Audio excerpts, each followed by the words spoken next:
السلام عليكم ورحمة الله وبركاته.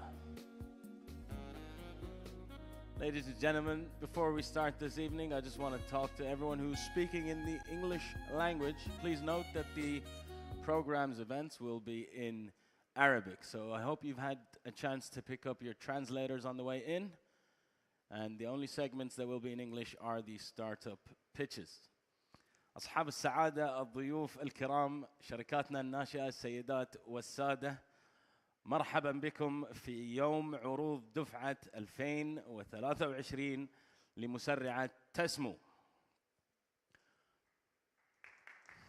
Lovely. لا مع بعض. يشرفني أن أقف أمامكم اليوم أولا كشاب قطري طموح، وثانيا كرائد أعمال، وثالثا كمقدم هذه الأمسية لنحتفل بإطلاق موجة جديدة من الشركات الناشئة في قطر الذكية.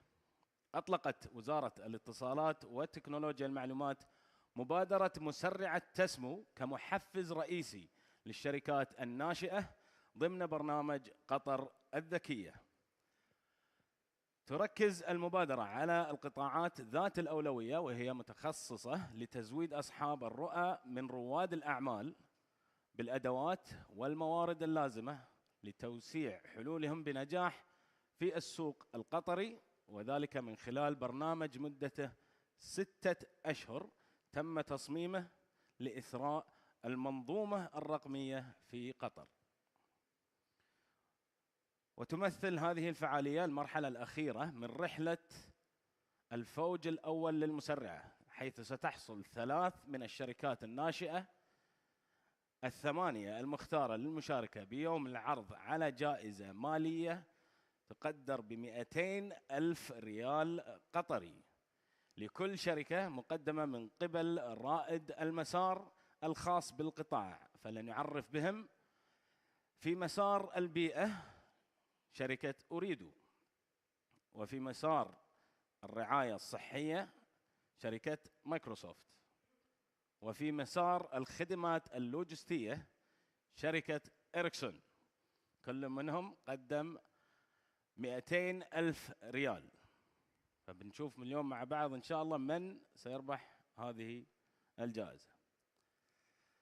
سنعرض الحلول المبتكرة التي طورتها الشركات الناشئة 8 الأفضل في فئتها الليلة. ينضم إلينا رواد أعمال من 7 دول مختلفة، ويقدمون حلول تعالج بعض التحديات الأكثر إلحاحاً في قطاعات البيئة والرعاية الصحية والخدمات اللوجستية ذات الأولوية في قطر.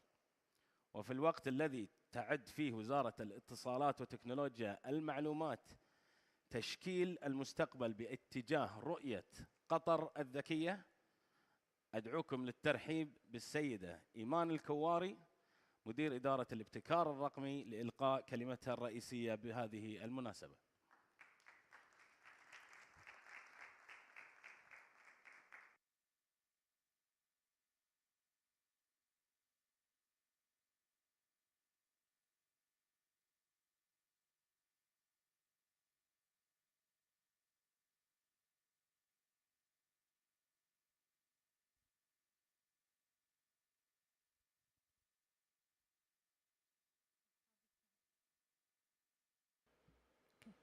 أصحاب السعادة، السيدات والسادة، شركاتنا الناشئة المتواجدة بيننا اليوم، وتلك الحاضرة الغائبة عنا شركة لوجستكس من فلسطين الحبيبة، السلام عليكم ورحمة الله وبركاته.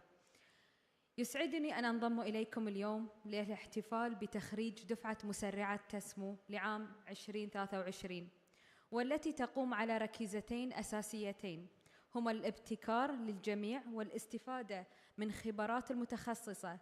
هذا الاحتفال يأتي بفخر كبير بفضل الابتكار والاستفادة الشركات الناشئة من خبرات المتخصصة.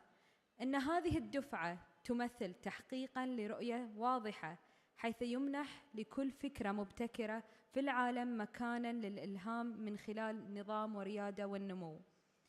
عندما أطلقت وزارة الاتصالات وتكنولوجيا المعلومات مسرعة تسمو في سبتمبر الماضي، كانت مهمتنا واضحة جداً: تعزيز المستقبل الرقمي لدولة قطر من خلال رعاية الشركات التكنولوجية الناشئة في مرحلة النمو وتمكينها من توسع داخل السوق القطري وخارجه.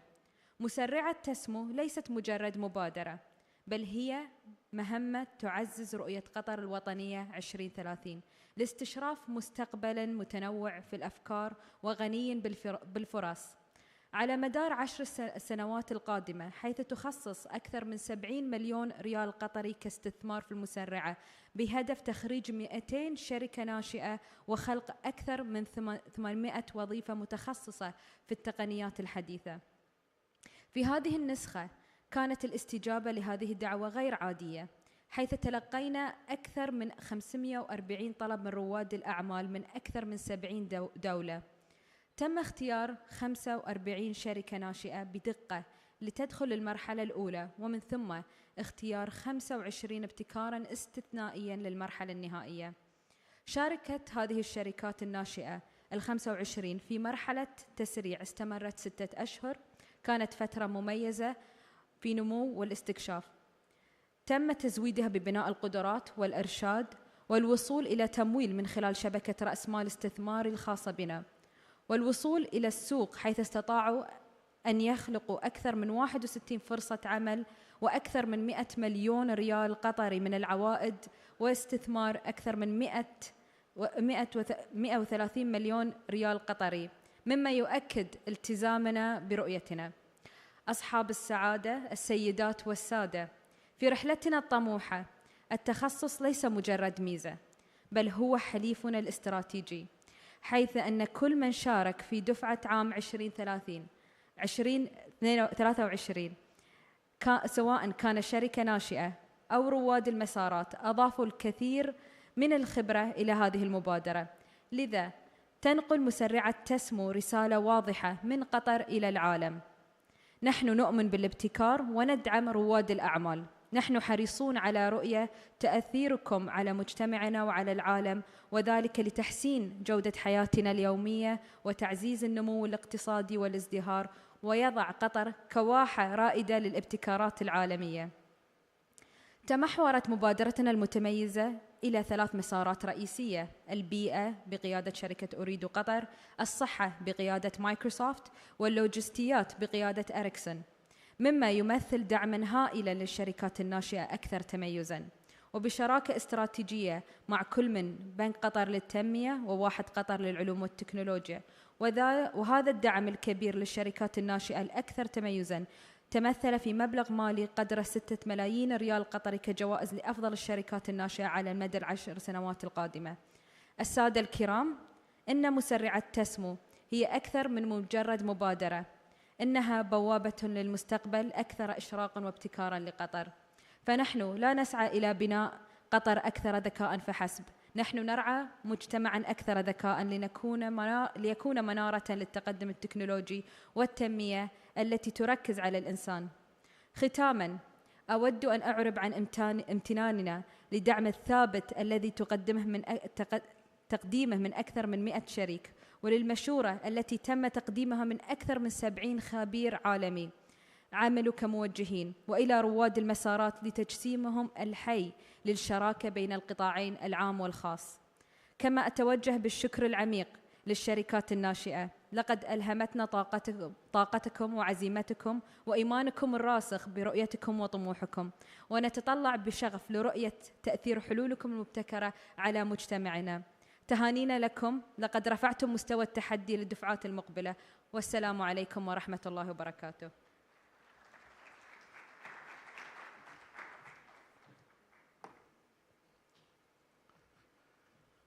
نحن بالفعل محظوظون في دولة قطر لامتلاكنا منظومة مميزة وديناميكية توفر لشركاتنا الناشئة الدعم والرؤى اللازمة لكي تنمو إلى نطاق عالمي. كلمات ملهمة جدا من السيدة إيمان الكواري، لك جزيل الشكر. وفي الوقت الذي تقوم فيه شركة أريد عبر حملة Upgrade Your World أو طور عالمك بدعم الشركات الناشئة في قطر الذكية وتطويرها من خلال برنامج مسرعة الأعمال تسمو، نرحب معا بالسيدة مريم الخال، مدير أول لتطوير منتجات تكنولوجيا المعلومات والاتصال في أريد قطر، لإلقاء كلمتها الرئيسية.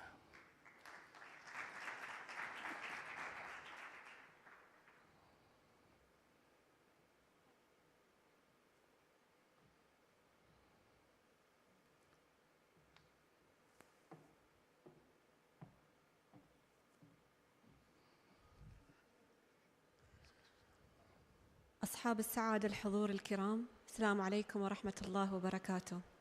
يسرني أن أقف أمامكم اليوم لنحتفي بأهمية الابتكار وريادة الأعمال في بلادنا. تؤمن أريد بقدرة التكنولوجيا على تحسين حياتنا وتطوير عالمنا المشترك. لذا فإن شراكتنا مع وزارة الاتصالات وتكنولوجيا المعلومات ومساهمتنا في برنامج مسرعة تسمو تنبع من هذا الإيمان الراسخ، ويشرفنا حقاً أن نكون جزءاً من هذه المبادرة الملهمة والمهمة، والتي تؤكد التزامنا بتعزيز بيئة يزدهر فيها الابتكار وتتحول الأفكار الإبداعية إلى مؤسسات ناجحة.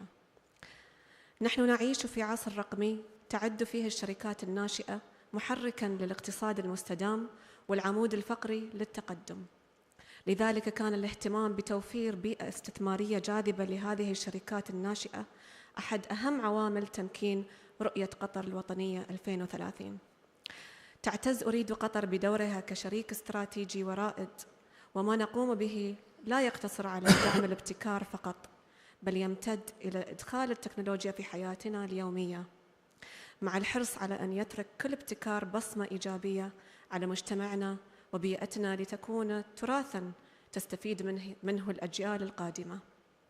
وبالتعاون الوثيق مع مايكروسوفت وإيريكسون وبنك قطر للتنمية وواحة العلوم والتكنولوجيا في قطر، فقد أطلقنا منصة مخصصة لوزارة الاتصالات وتكنولوجيا المعلومات، حيث يتلاقى الإبداع مع فرص لا حصر لها. يجسد هذا التعاون قوة الشراكات بين القطاعين العام والخاص، ويسهم بشكل كبير في تعزيز نظام بيئي قوي للشركات الناشئة في قطر.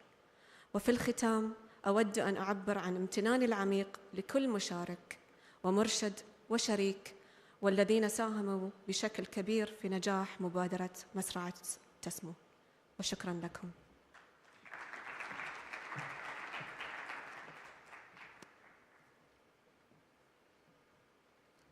لنجعل كل حلم حقيقة، ولنمنح لكل فكرة مبتكرة فرصة للازدهار. كل الشكر للسيدة مريم الخال على هذه الكلمات المؤثرة. في الواقع شهدت الأشهر الستة الماضية عملاً شاقاً والتزاماً عالياً ومثابرة مستمرة من الشركات الناشئة المشاركة في مسرعة تسمو. فلنشاهد معاً مقتطفات من هذه الرحلة المثيرة. وزارة الاتصالات وتكنولوجيا المعلومات وجهت الدعوة إلى الشركات الناشئة، إلى صانعي التغيير، لمن يعيدون صياغة قواعد اللعبة ولا يهابون المجازفة، للانضمام إلى برنامج مسرعة تسمو من أجل المساهمة في تغيير حياة المجتمع للأفضل ضمن مسارات البيئة والرعاية الصحية والخدمات اللوجستية. وقع اختيارنا على 25 شركة ناشئة من 15 دولة لديها أفكار مبتكرة، فقمنا بما نتميز به، وهو تسريع نموها، إبداعها ونجاحها. تلقت هذه الشركات خلال البرنامج أكثر من 90 ساعة تدريب، وأشرف عليها أكثر من 75 خبيراً في مجالات الأعمال والتكنولوجيا. كما التقت الشركات بأكثر من 30 مستثمراً، وضمت إلى فرق عملها أكثر من 150 موهبة محلية، وحظيت بدعم عيني بقيمة 1.5 مليون ريال قطري من برنامجنا ومن شركائنا، فقامت بتطوير حلولها المبتكرة للمساهمة في تحقيق رؤية قطر الذكية. سيتم تخريج 8 شركات من بين 25 شركة ناشئة، على أن يتم اختيار 3 فائزين، شركة واحدة لكل مسار، وستحصل كل شركة من هذه الشركات الثلاث على تحفيز مالي مالي إضافي بقيمة 200 ألف ريال قطري مقدم من رواد المسار في مجالات عملها. كل شركة من شركاتنا الناشئة استحقت بجدارة مكانها في مستقبل قطر، فقد واجهت التحديات وتغلبت عليها ونجحت في مسارها. نقول لشركاتنا الناشئة: لقد ساهمتم في إعادة رسم المستقبل وتمهيد الطريق لبناء قطر الذكية. لكم منا الشكر والتقدير، إنكم تجسدون كل ما تؤمن به مسرعة تسمو. نشكركم على ريادتكم.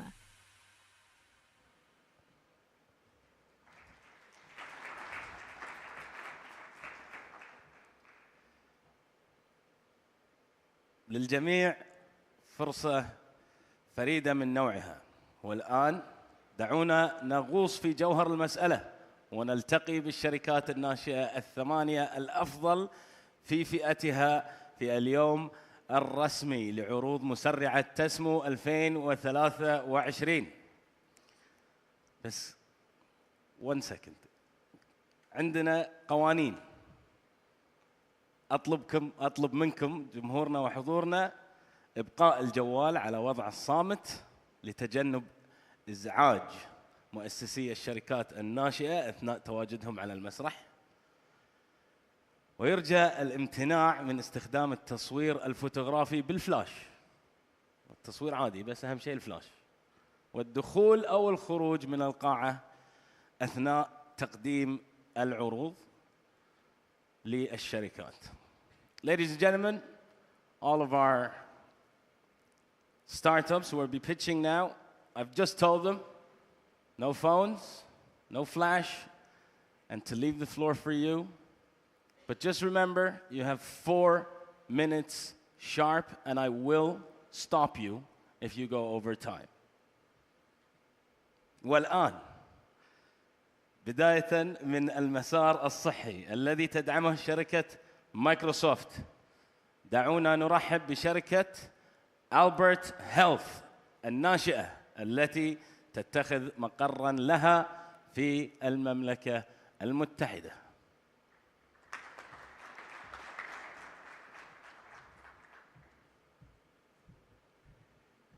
Albert is evidence-based multi-chronic disease management platform that leverages AI.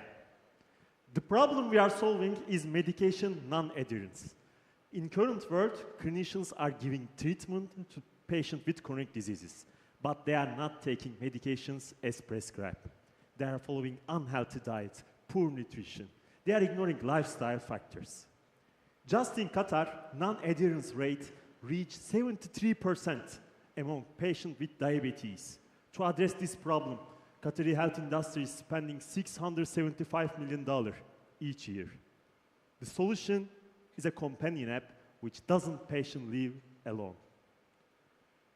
Albert is a companion app. Albert is an evidence-based multi-chronic disease management platform. What we are doing? We are helping patients with medication and symptom tracking for increasing their medication adherence. Measurements and device integrations for easy and effortless treatment tracking. They can watch videos, read articles about their disease, and they can book online appointments with their doctors. But the important thing, how we are doing. We have an AI-based voice assistant in the app, which is trained by our medical doctors. We have gamified patient experience, such as leaderboards, goal setting, engagement score.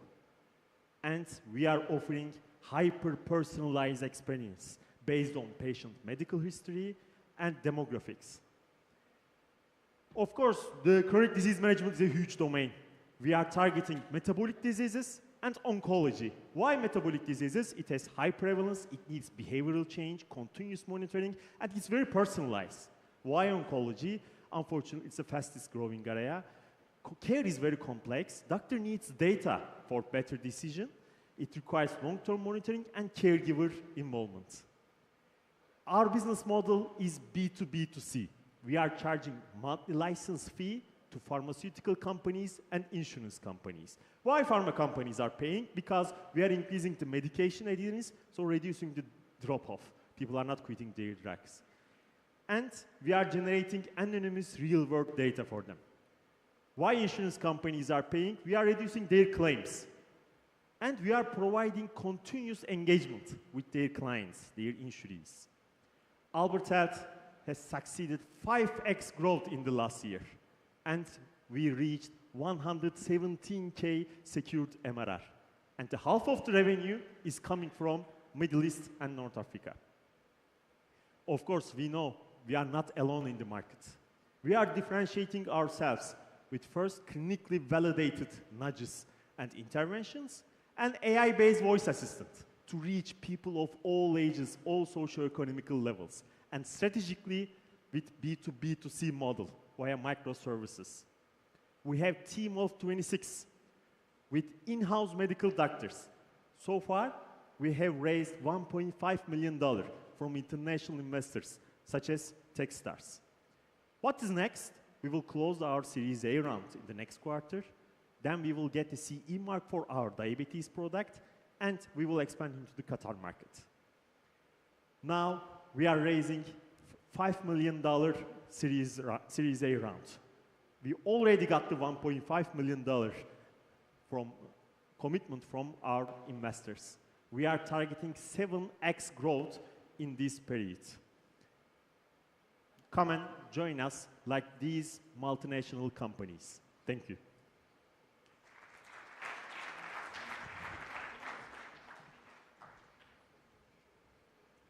I was hoping you would go at least 5 seconds over time. بس he did it. ما شاء الله متمرس. العرض التالي هو من تقديم شركة دكتور كونكت من دولة نيجيريا.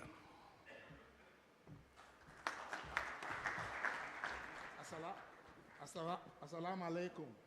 My name is Dr. Joseph Olowe, CEO and co-founder of Dr. Connect. We are driving preventive healthcare in Qatar. Let me tell you my story. My friend Jim died at age 42 because he had an autoimmune disease. Jim did not know it because his pancreas could not produce insulin, type 1 diabetes, until he stepped on a nail in his office. The wound became infected. They had to amputate his leg. And that is the reason why Qatar National Vision will help us save another Jim. And that's what we are doing at Dr. Connect. This is the way we've been using healthcare. It's reactive and disconnected. We feel sick, we go to the hospital and see a doctor. It's not working.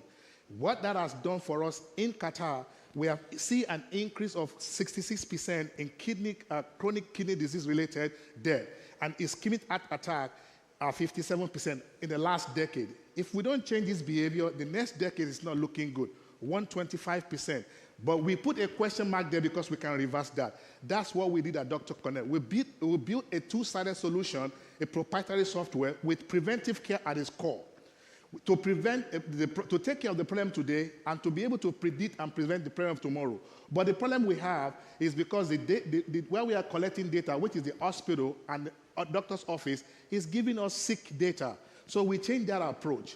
Our new approach is you come into our wellness hub. We establish a baseline by doing a wellness screen of 80 tests, check your vaccination record, do a mental screening, and do a DNA analysis to be able to get a tool to take care of your health for a long time. We combine all that data, and we meet you where you are. If you need a doctor or a therapist, we provide that all in one platform, and we're able to track your progress in real time using connective data and release results to you on a monthly basis. We do that so that you can thrive in your health. We know that the Qatari market has spent $2 billion on healthcare, which is focused on sick care. We want to tackle that by focusing on the $155 million corporate market. We know that corporations have an incentive to keep their employee healthy, and insurance wants to reduce costs. So our approach is B2B. We make money 3 ways. One, we make money through subscription. We make money a retail margin on our devices. And if you have an ongoing laboratory, we make money on that. Our go-to-market is corporate partnership and collaboration. A country like Qatar will hire us to be able to reach their goal.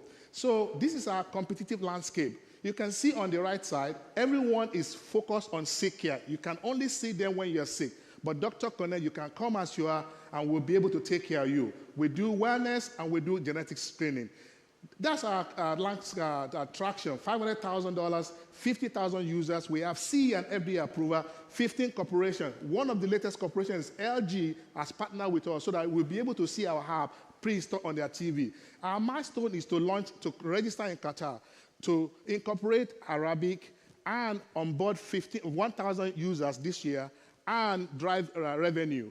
Our team is there, 10 years of friendship, 4 years as a business partner, 60 years of experience, 30 in medicine, 10 in marketing, and 20 in software. We're raising $2 million to drive this initiative. 40% of that will go to marketing and sales and to drive awareness. 30% for operation, 20% for pro development, and 10% to hire the great visionary to help us do that. If you want to really know more about what our wellness screening looks like, you can scan the QR code. You will get our 23-page wellness result and our 13-page monthly health report that is delivered into your mailbox. And how our software works is right there. Thank you. May Allah reward all our effort.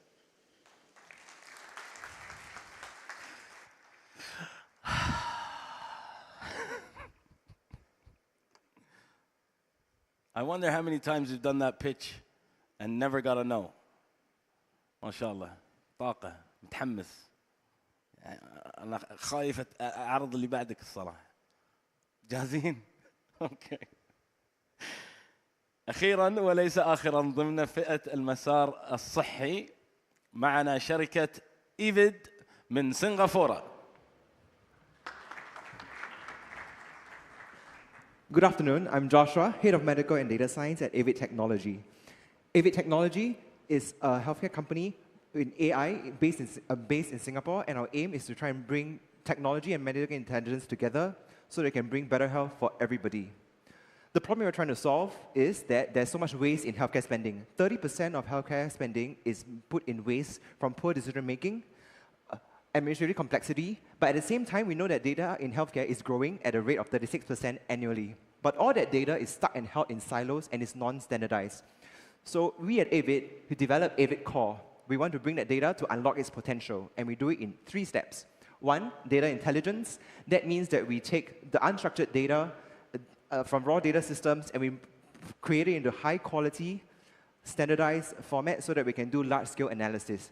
2, medical intelligence. We bring in domain experts in healthcare, in chronic disease management, public health surveillance, health promotion, behavioral science, and we get insights from them through dashboards, personalized recommendations, data science models. And 3, we make the technology platforms which allow you to scale and bring it to real world so that these things, personalized recommendations in an application, the dashboards, and the models can be fed to the doctors, patients, and public health authorities.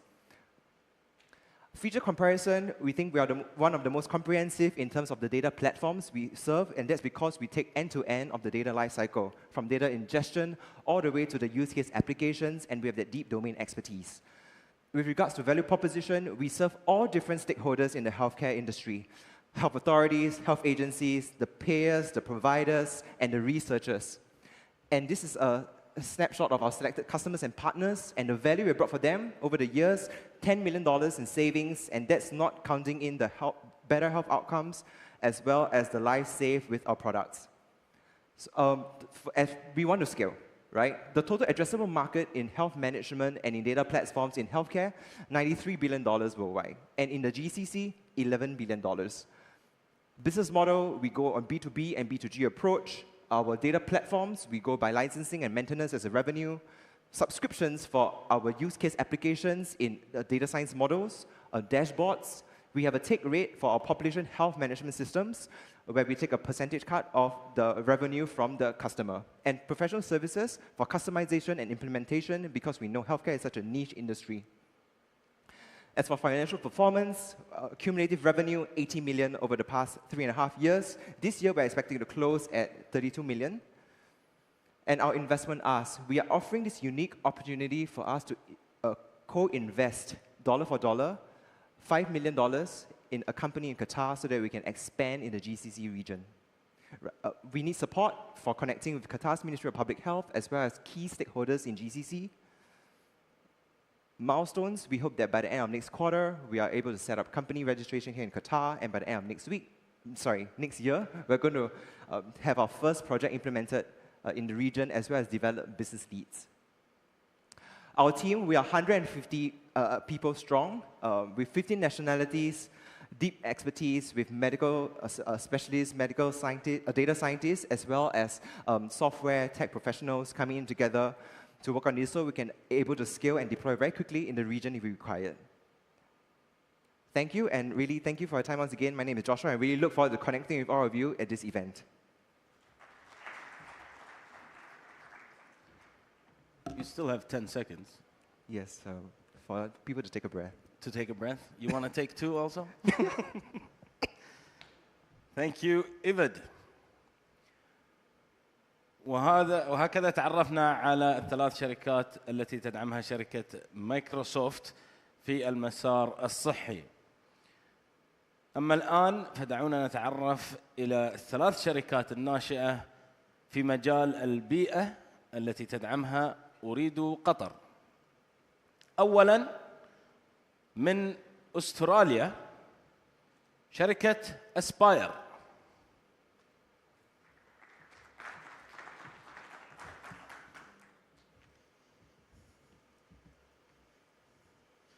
Hi, my name's Cameron McKenzie. I'm the CEO of Aspire. So, it's said by 2030 the world will require 2 planets' worth of natural resources to survive. From 90 billion tonnes to 190 billion tonnes in only 4 years. That's nothing to be considered. The world must reconsider how we consume natural resources and avoid sending these natural resources to landfill. So, what I want to talk to you about is Aspire, the solution. So Aspire is a marketplace that helps businesses buy, swap, sell resources and stop them from going to landfill. One thing that makes Aspire very unique is we're ISO certified to be reporting on these carbon emissions avoidance. We've got over 200 different resources that can be exchanged on the platform, anything from the seat that you're sitting on to the concrete outside. And this is how Aspire works. Businesses upload resources that will be destined for landfill that might sit in a yard or be sit there and lost somewhere that no one knows. The algorithm will do the match inside the platform and connect with the business who will take it.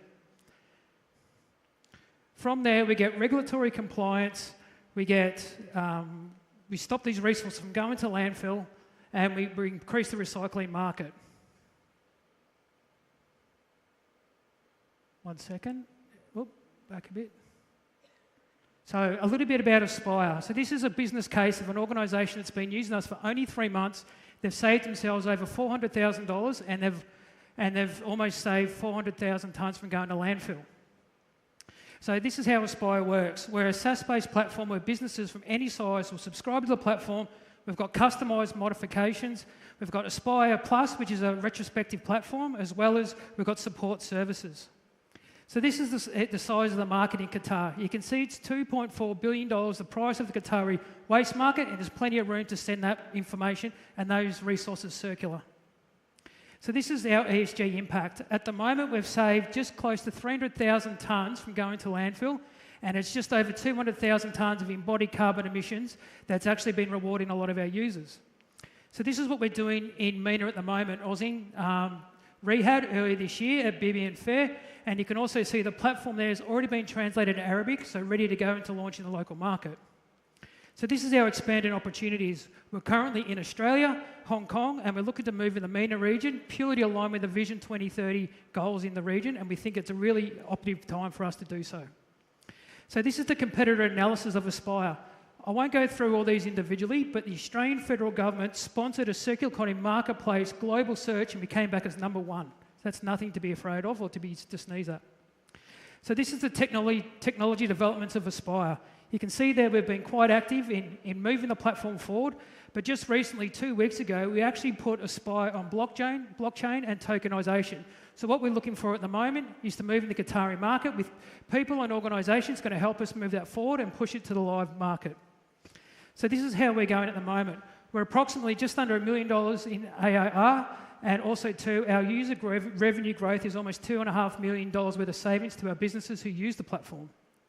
And we've got over, since we started, we've got over 30,000 transactions on the platform, and we're currently sitting over 3,000 businesses actually actively transacting on a daily basis. So this is the team.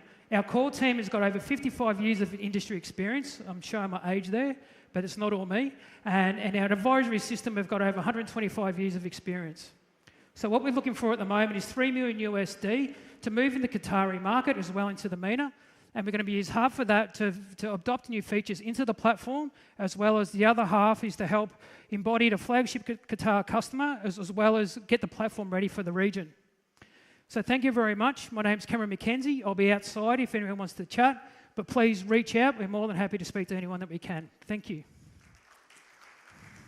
Cameron, you went like 5 seconds over time, but because of that technical glitch, I was only kind to you. Thank you. Let that not be something that the other startups get used to. I'm not generally a nice guy. والآن مع الشركة التالية التي تدعمها أريد في مجال البيئة هي شركة داربكو من الأردن.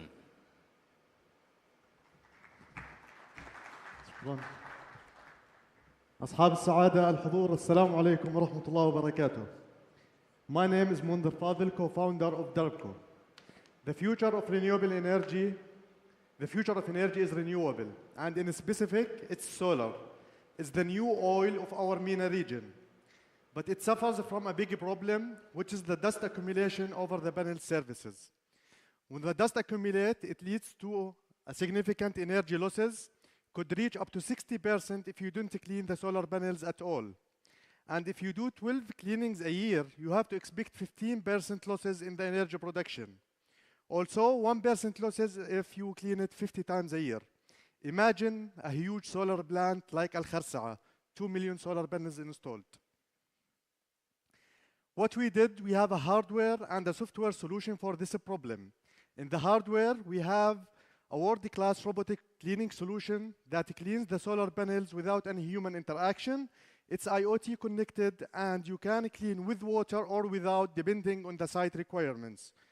It's designed to live for 25 years, the same as the solar plant lifetime. Also, we have the software part, which is DarbSense platform. In DarbSense platform, you can connect all the solar plant's components all together in one place. You can control and monitor everything, like the robotic solution, the dust stations, weather stations, in one platform from Darbco. It saves water, reduce the energy, reduce OPEX, boost the energy production, reduce the cleaning time, and will guarantee you no panels damage. Through our international certificates that enable the company to export to all the countries worldwide, and a solid supply chain that guarantees Darbco will be ahead of all competitors in the region. This is a demo video, and we can see how effective is the technology that Darbco developed and matched, actually. We have two business models. The first one is the direct sales, where the client owns the system, and he have to expect less than 3 years of a payback period, or a service model where we install the system for the client, and he will pay against the cleaning service on a monthly basis. The total market size is $720 million a year. The addressable market for the large scale is $500 million, and the obtainable market for Darbco for the current operation zone is $50 million. In Qatar, 2 million solar panels installed, another 2 million solar panels under installation, and the country plans to install 12.5 million solar panels in the next years. In the competitive landscape, we can find that there's one company that developed the sequential cleaning technology, but it's only wet, and a lot of dry cleaning robotic solution manufacturers with a lot of problems in the cleaning result and damage risk. We have installed our solution in many countries, in Jordan, KSA, Yemen, Egypt, United Arab Emirates, and recently in USA. And we achieved more than $1.6 million of sales and achieved the break even in 2022. We saved more than 4 million liters of water on an annual basis, boosted the energy production by 18 gigawatt hours, and reduced more than 100,000 tons of CO2 for the environment. Our team have more than 45 of accumulative experience in different fields, and along all the milestones we achieved, we are looking to establish a new factory in the Gulf region and dominate the Gulf market and secure an investment of $5 million to support our growth operations, manufacturing facility enhancements, marketing and R&D processes support. Thank you all and looking forward to connect with you.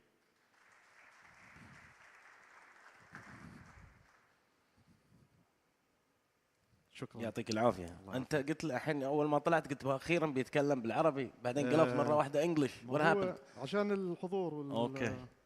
شكرا. يعطيك العافيه. اخيرا وليس اخرا، ضمن فئه مسار البيئه تنضم الينا شركه ديريك من المملكه المتحده. Yes, Direct. Let's give them a round of applause.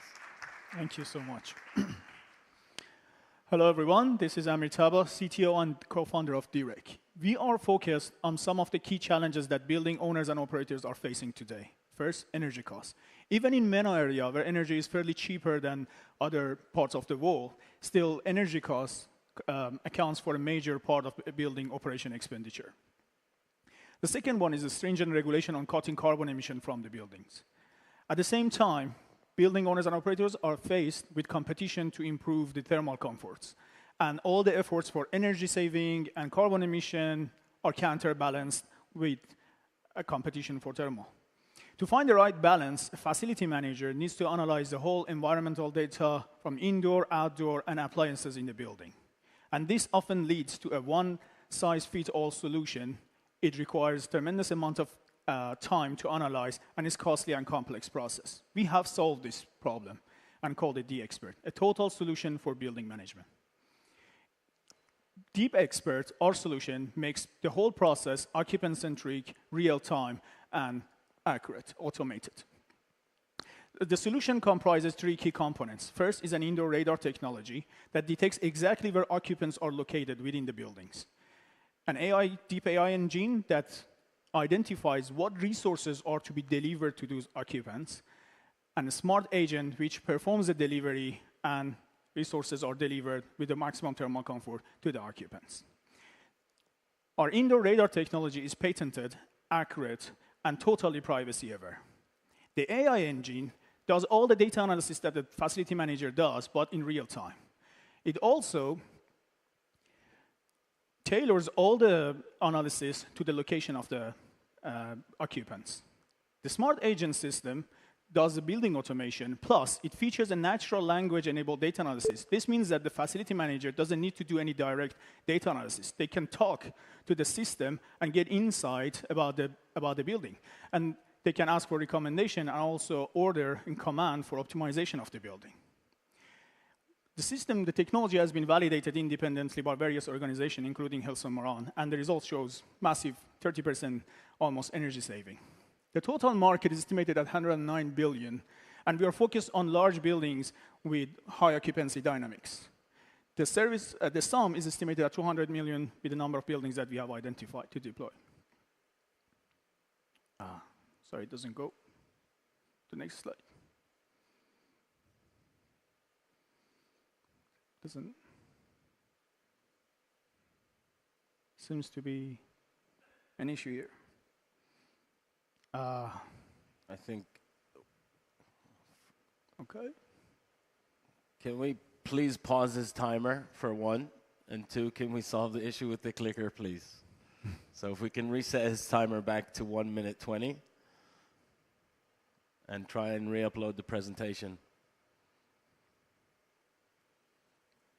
Okay, now we're back. Okay. We're back. Yes, thank you.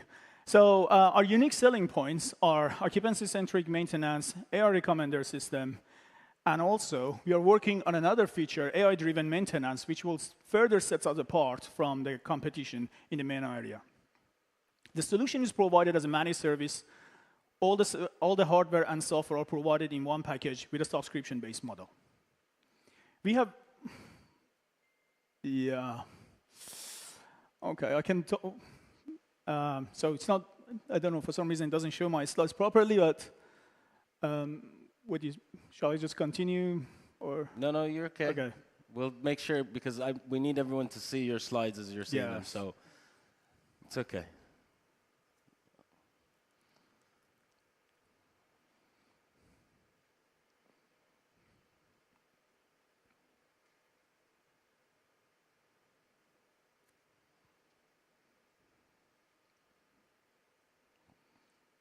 Do we have a solution technical team for the presentation?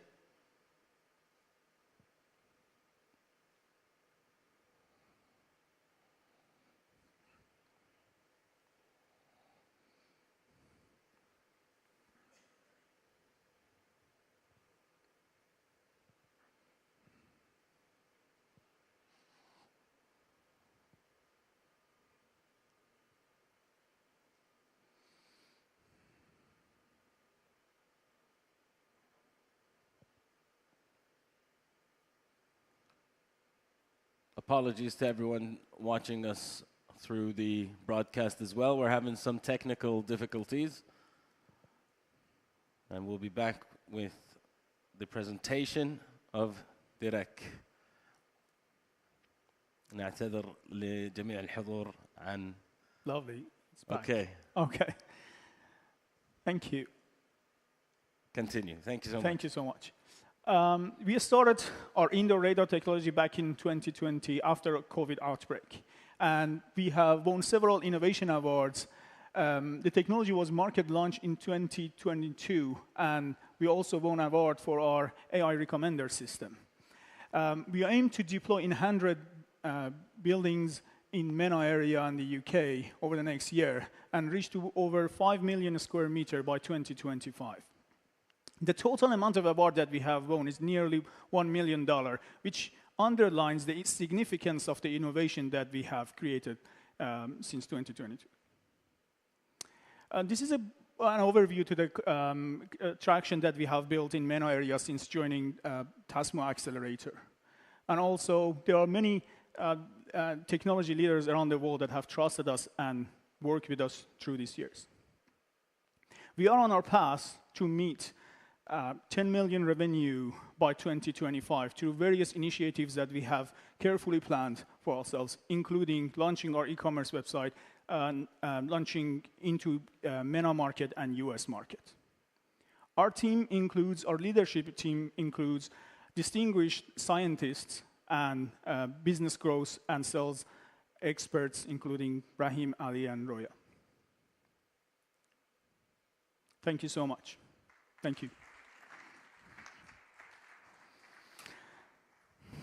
Thank you, Doctor, and apologies for those technical difficulties. نعتذر للحضور عن العرض أو المشكلات في العروض. والآن نتعرف على الشركتين من ضمن فئة مسار الشؤون اللوجستية التي تدعمها شركة إريكسون.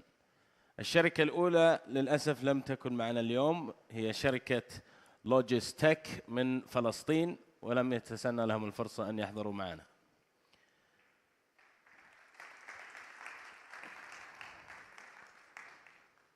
والشركة الثانية شركة فليتروت من الإمارات، فليتفضلوا مع عرضهم. Thank you very much.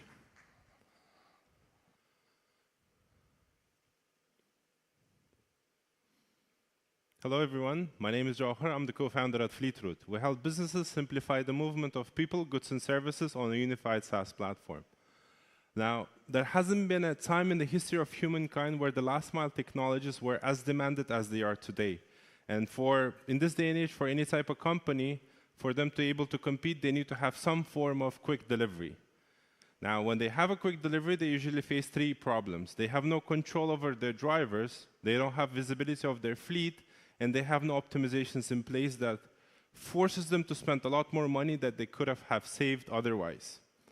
So how do we help? We have come up with the best formula where we provide the best of last mile and best of IoT fleet management technologies in a single SaaS interface, thus simplifying the entire process of the login for the client.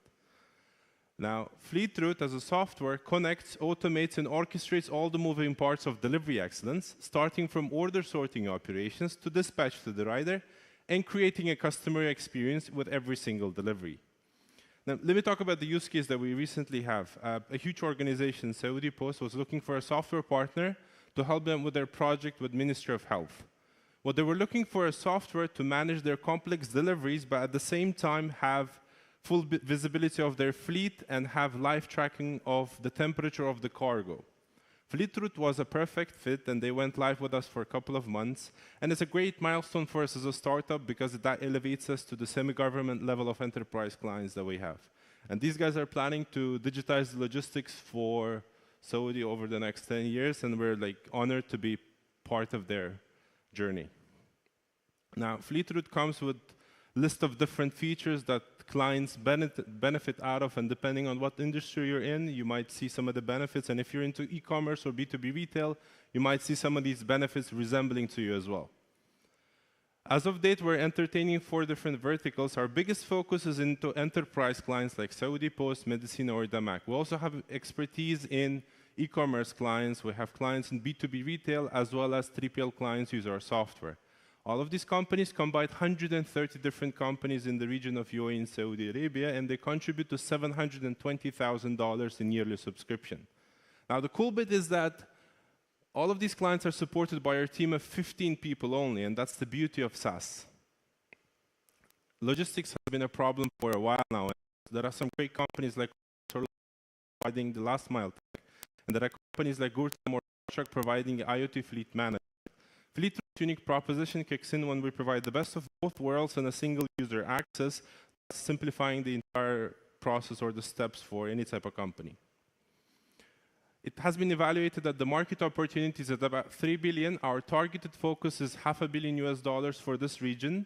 Specifically in GCC, we're already present in UAE, in Saudi Arabia, and we're planning to penetrate Qatar, Kuwait, and Bahrain for the upcoming years.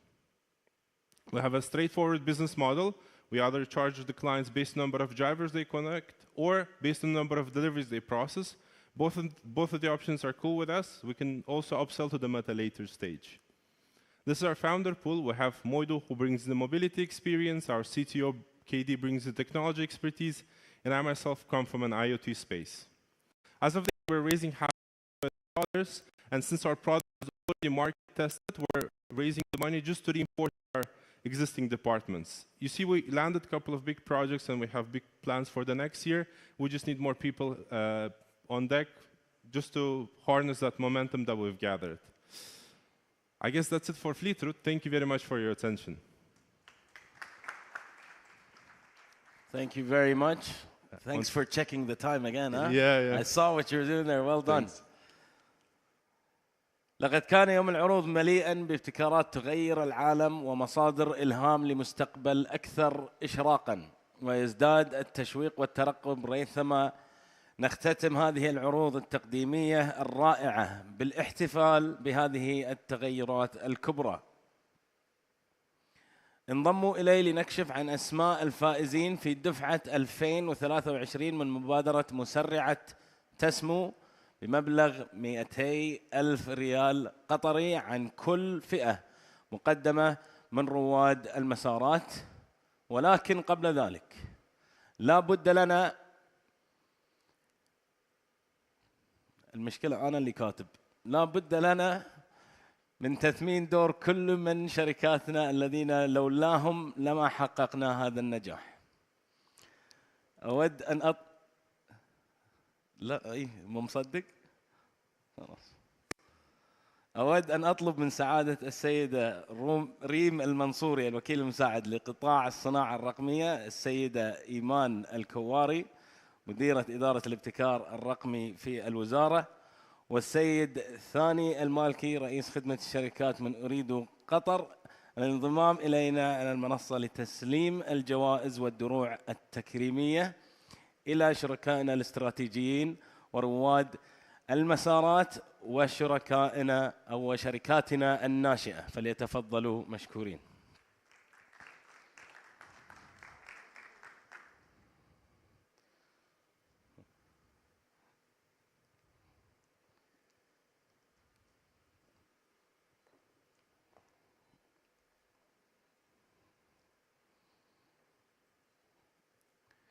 والآن لتكريم شركائنا الاستراتيجيين من شركة مايكروسوفت، السيدة لانا خلف.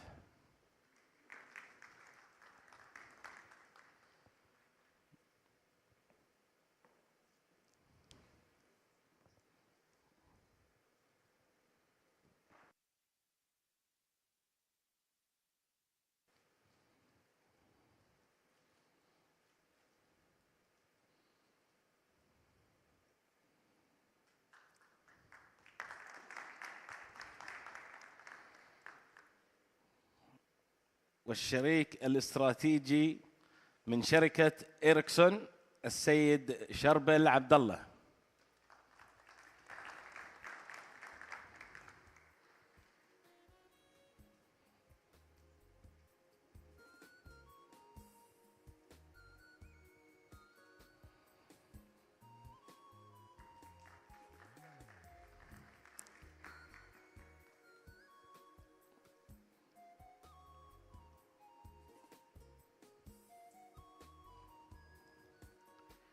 ومن بنك قطر للتنمية الدكتور حمد مجغير.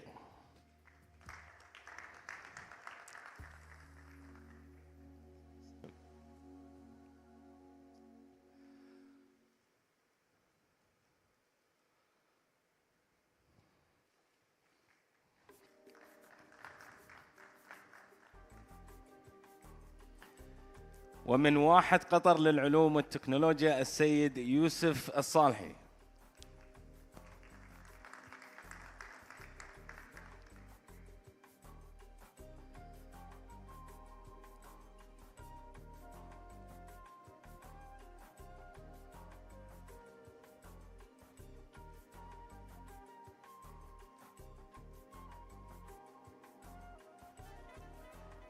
ومن شركة أريدو أحد رواد المسارات السيدة مريم الخال.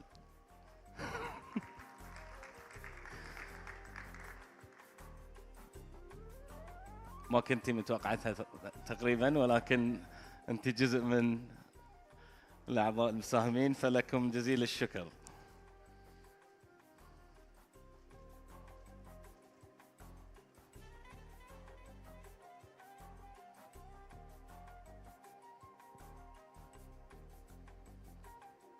فشكرا لكل الشركاء الاستراتيجيين ورواد المسارات.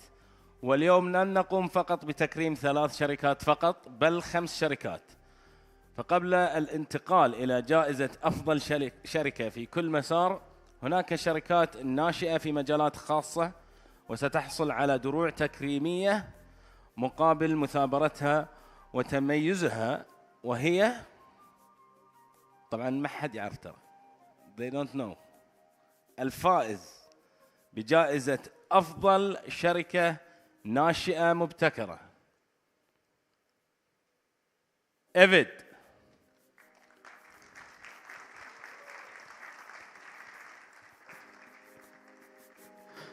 Congratulations.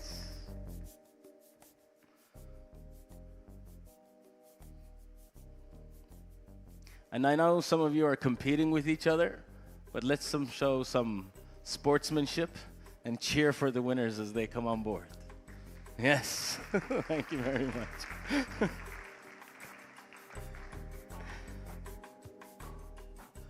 الفائز بجائزة أفضل شركة ناشئة. Thank you very much. Congratulations, Ivid. Well done.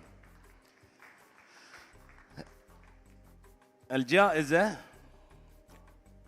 الفائز بجائزة أفضل شركة عن مجال الأثر الاجتماعي Aspire.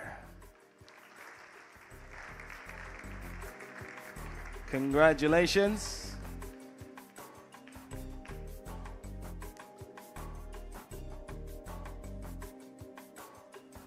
Well done on your making a difference in the community. Congratulations.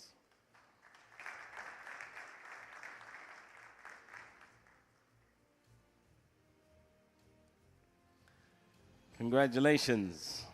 والآن اللحظة الذي انتظرتموها جميعا. من الشركات سيحصل على 200,000 ريال قطري؟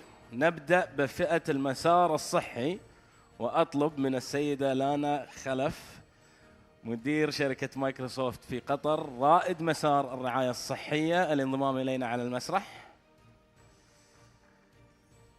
فالشركة الناشئة الأفضل عن مسار الرعاية الصحية هي Albert Health. Congratulations. 200,000 ريال قطري.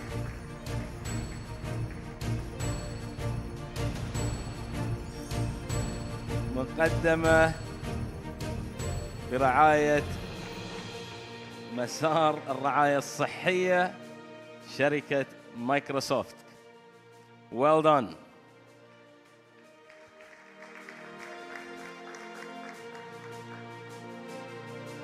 تهانينا لألبرت هيلث. Congratulations once again. وشكرا لانا خلف وشكرا لشركة مايكروسوفت. Yes, yes, yes, keep it going. This is celebration, guys. Yes.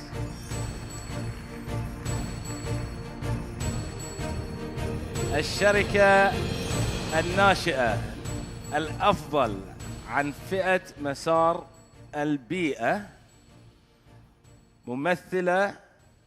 ممثلة بشركة أريد. Who is it? Derek. Congratulations, Derek. You have go home with 200,000 Qatari riyals.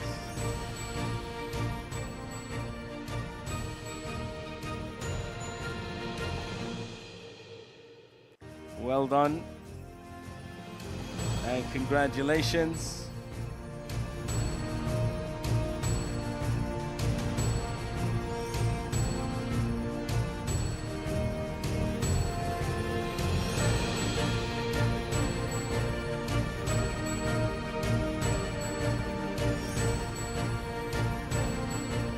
مبروك لشركة ديرك وكل الشكر لأريد قطر. والآن مع الجائزة الأخيرة أدعو السيد شربيل عبد الله نائب الرئيس لشركة إريكسون الانضمام إلينا على المنصة لتقديم جائزة مسار الشؤون اللوجستية. والآن عن فئة مسار الشؤون اللوجستية الفائز هو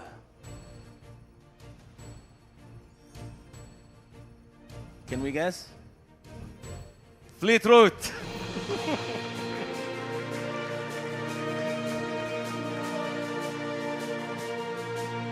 Congratulations to Fleet Route with 200,000 Qatari riyals.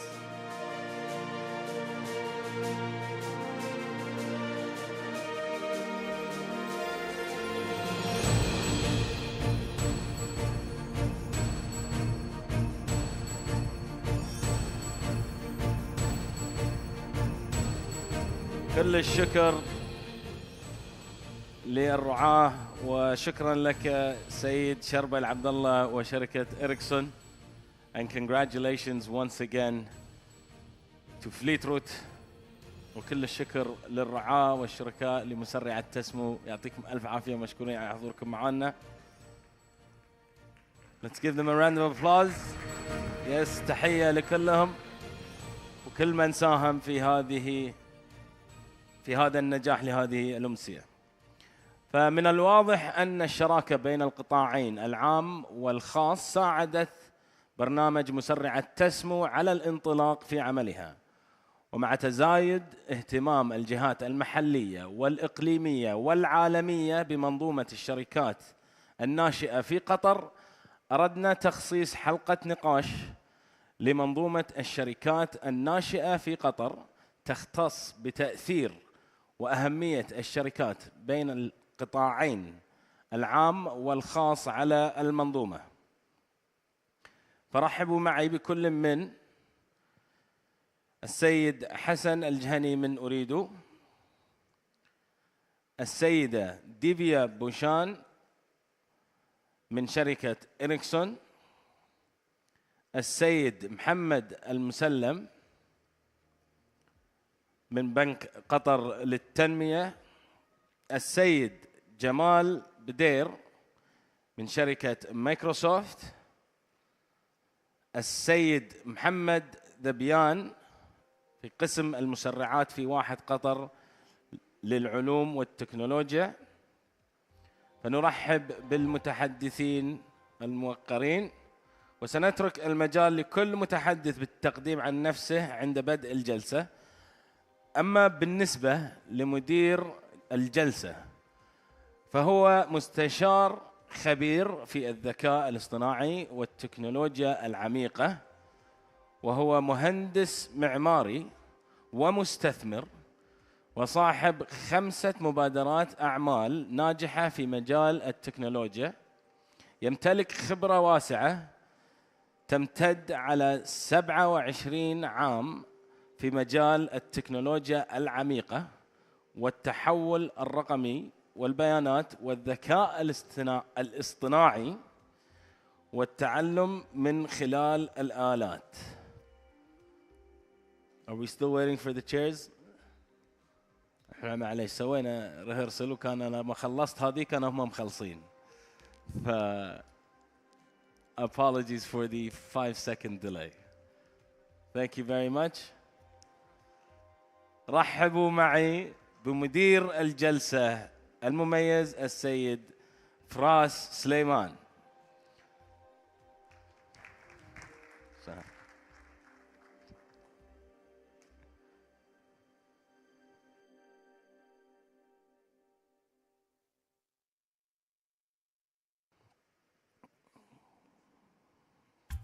فتفضلوا الآن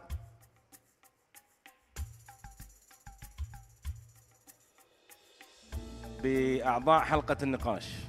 مرة ثانية السيد حسن الجهني من أريد، تفضل. السيدة ديفيا بوشان من شركة إريكسون. السيد محمد المسلم من بنك قطر للتنمية. السيد جمال بدير من شركة مايكروسوفت. والسيد محمد ذبيان في واحد قطر للعلوم والتكنولوجيا.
السلام عليكم ورحمة الله وبركاته. سيدات والسادة أصحاب السعادة والحضور، thank you so much، مشكورين على استضافة هالمنتدى this great panel of very esteemed speakers. أنا اسمي فراس سليمان. كما تم يعني التعريف عنا بس يمكن أكثر من اللازم. مشكورين على today the topic of conversation عنا هو it's PPP. We will be speaking in English for the questions. إذا في أسئلة بالعربي I'm happy to switch to Arabic in the middle of the conversation. The topic today is going to be done with our esteemed guests, Sayyid Hassan, Mr. Divya, Sayyid Muhammad, Jamal, and Muhammad Zabyan. And we'll start a little bit by maybe having a definition of public and private partnerships. And to talk about basically what is it, what is PPP, and how it helps the ecosystem of startups in Qatar. PPPs, or public-private partnerships, are agreements between the governments of countries and the private sector, multiple agreements usually, for certain objectives, to reach certain objectives. I'll give you some examples of successful PPPs اللي صاروا في بمجال الحكومة القطرية. مثلا حمد International Airport was a very successful PPP done between the government of Qatar and companies like Bechtel, like HOK, Linder Group, Smith Detection, and many other companies. مثلا QSTP, which عندنا كمان من الحضور هون representatives from the Qatar Science and Technology Park is also a PPP, very successful, and it drives innovation and technological advancement between, of course, the Qatar Foundation and the government of Qatar. Other examples include Mshairib Properties, Mshairib Downtown Doha, which of course is a very successful project. Lusail City Development, which is an iconic development in Qatar, and Qatar Rail Development Program, which includes the Doha Metro, the Lusail Tram. All of those are very successful PPPs that have shown the power of combining the government and private sector to reach those objectives. So today we'll be talking about several areas about PPPs, since a lot of the gentlemen that are with us today come from that world. So the areas that we'll talk about, and we're open, of course, later for conversation and questions. One of them is nurturing entrepreneurship through PPP, how that can be done. Empowering global startups to come to Qatar through PPP models. Challenges and opportunities in the PPP sector or landscape. What are the challenges and how do we overcome them? The models that work. What kind of PPP models work in enforcing the ecosystem? We'll talk also about what strategic focus areas. What should PPPs be about? What are they now and what should they be in the future? And finally, the long-term vision. What PPPs should come in the future related to the objectives of Qatar and the Qatar national vision. So,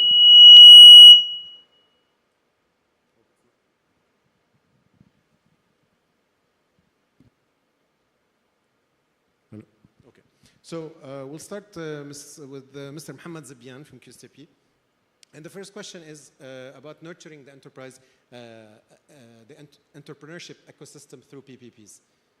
How can PPPs in the MENA region effectively integrate resources? So how does it work, and what are those resources? Is it accelerators, incubators, VCs? What are the key resources needed? Thank you for the question. If you're talking about QSTP, we have two main areas of our focus. One is the larger corporations, also medium-sized corporations that are partner companies in QSTP. And the other one is specifically to the entrepreneurship community, the startups, the people that were here this evening. For the larger corporations, we generally focus on areas where PPPs provide mutual benefit. So for example, we've worked with connecting people like the investment promotion agency in Qatar with one of our partner companies, Iberdrola. And the mutual benefit is that they were introduced to Kahramat to try to digitize the grid in Qatar. So that's an example of a tangible benefit to one of to the larger organizations, but directly to Qatar by digitizing the infrastructure here. If you're talking about startups, though, public-private partnerships, startups are very short-term focused. And when you're talking about PPPs, again, they want to see real value fairly quickly. And so our efforts with the entrepreneurship startup community is to connect them with corporations where there's mutual benefit, but also through our programs where they can see some benefit to themselves. For startups in QSTP, we offer not just one program, but the programs we offer take them through the entire journey, from idea to launching a startup, mentorship, helping the startup grow, connecting them to the right businesses and industries through our networks, and then supporting them through investment, grants, And eventually, if they're fortunate, and we're fortunate enough to work with them, we send them to different markets outside of Qatar. So PPP is quite different if you're talking about larger corporations in our work, for example, with the Investment Promotion Agency and connecting them to Karama, versus what we have for startups. But the objective, the outcome, is always the same, value to Qatar. And in particular, in terms of resources, do you find through the experience of QSTP that the startup ecosystem is looking more at the acceleration element and the support, or is it more the investment in terms of financing? Well, it's a journey, really. Every startup is different. I think it's critical. Like in the beginning, when you launch your startup, your most important objective is to get your first customer. And so during that phase, we focus heavily on mentoring them, helping them improve their business, helping them present the value of their business, introducing them to potential customers. And once they've secured that customer, then the dynamic changes. Things change quite a bit when you're pitching or presenting to a potential customer and you've already secured some revenue. The dynamic is completely different. You have that legitimacy. When you're talking about startups nearing the growth stage, then you're talking about investment for growth. So through our tech venture fund, seed capital, Series A capital, and even contributing to Series B capital. Great, thank you. We'll move on to maybe innovation with Mr. Hassan. So we know, of course, Ooredoo is at the cutting edge of innovation, and it supports a lot of the startup ecosystem through the TASMU Accelerator and through other means right now. So what strategies in your mind can be used to enhance innovation and facilitate maybe more technology transfer from more developed innovation-specific areas in the world to Qatar? And is it through R&D, is it through collaboration with the private sector? Thank you very much. One of the main strategies in Ooredoo as a technology company is to come up, of course, with the new products that is related to the market, as well as make sure we partner with the right industry to help delivering that product, to help securing the diversity of technology in the market as well. So one of our main joint venture or PPT we did with the Spire أطلقت program, and that has been proven successful during the World Cup, and continues to give a good impression on the sport tech market afterward. Of course, in Ooredoo we have multiple incubation programs that help the technology startups fund it, and also giving mentorship to them through our skilled personnel internally within the organization. Thank you. Thank you, thank you. So because we're talking about PPP as a concept, and it's public and private, there's a natural question. Maybe I'll ask it to Mr. Muhammad from QDB. Should the public sector be leading the ecosystem, the startup ecosystem in the country? Or should it be the private sector? Should it be emerge, a combination, PPP? And who actually bears the risk? Because of course there's a risk with the startup ecosystem. Well, I think it's a mix of both. So for example, in Qatar, we have a lot of public incubators for our startups. Cubic is one, QSTP is the other one. We've got Ooredoo and some of the universities in Qatar. But I believe later on the stage, I think once the startup ecosystem is mature in Qatar, then we can onboard the private incubators to be in Qatar to support and help develop the startups as well. I think for the risk factor is that anyone who's putting the skin in the game for such a development and such a risky move, they have to bear the risk as well. So we know in general that the risk factors in the startup ecosystem are higher with younger, maybe more nascent technologies, nascent companies. Do you find from your experience at QDB that the involvement of the private sector, specifically development banks and others, makes it easier for those risks to be taken on? Or is it the government that covers more of that gap? Well, like I said, in the beginning, the government has to put some of the efforts to making sure the ecosystem is well mature. So yes, the risk is going to be from the public, but later on the stage, once everything is mature, then the private sector will have to bear the risk as well. Great, thank you. So in terms of empowering these startups, I'll ask Mr. Jamal from Microsoft. So the market entry in Qatar has always been a question on a lot of the startups, especially startups coming from abroad who know that there's maybe a steeper barrier to entry in terms of getting registered, finding offices and staff and skills. And so in your mind, what can PPPs do? What measures can they do to simplify this market entry for global startups coming into Qatar? How do we attract more international startups and skills in particular into Qatar?